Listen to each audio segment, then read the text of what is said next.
জনপ্রিয় মার্কিন পপ তারকা জাস্টিন বিবার, যাকে নিয়ে তার ভক্তদের আগ্রহের কমতি নেই। সম্প্রতি তার একটি ছবি সামাজিক যোগাযোগ মাধ্যমে ছড়িয়ে পড়েছে। সেই ছবি দেখে ভক্তরাও আঁতকে উঠেছে। এই গায়কের চেহারায় হঠাৎ পরিবর্তন ভাসছে তার ভক্তদের। নিউ ইয়র্কে গত সপ্তাহে একাধিকবার দেখা মিলেছে জাস্টিন বিবারের। প্রতিবারে বিবারের দেখা মিলেছে ভিন্নভাবে। ক্লান্ত আর সাদামাটা অবস্থায় দেখা গেছে, যেন গভীর অন্ধকারে ডুব দিয়েছে এই পপ তারকা।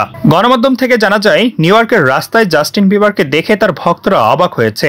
গায়কের চেহারার গড়নে অনেক পরিবর্তন এসেছে। তার চেহারা অনেকটা লম্বাটে ধরনের হয়েছে, সেই সঙ্গে চোয়াল ভেঙে দিয়েছে, কমে গেছে গায়কের মাথার চুলো। গভীর অন্ধকারে ডুব দিয়েছে এই পপ তারকা। অনেকে তো দাবি করে বসছেন নেশায় আসক্ত হয়ে গেছে এই সঙ্গীত তারকা। তবে এত আলোচনা বিতর্কের পরও চুপ ছিলেন বিবার। 31 বছর বয়সী পপ তারকা গেল বৃহস্পতিবার একটি ব্যক্তিগত পোস্ট শেয়ার করে সোশ্যাল মিডিয়ায় মুখ খুলেছেন। সেখানে তিনি নিজেকে প্রতারক ও অযোগ্য দাবি করেছেন। তার এই পোস্ট দেখে ভক্তদের উদ্বেগ বেড়ে গেছে আরো। বিবার তার পোস্টে তার দ্রুত উত্থান নিয়ে বলেছেন, মাত্র 15 বছর বয়সে শুরু হয় তার পথ চলা। তিনি লিখেছেন, মানুষ আমাকে সব সময় যোগ্য ভেবেছে, কিন্তু ব্যক্তিগতভাবে সব সময় আমার মনে হয়েছে আমি অযোগ্য প্রতারক।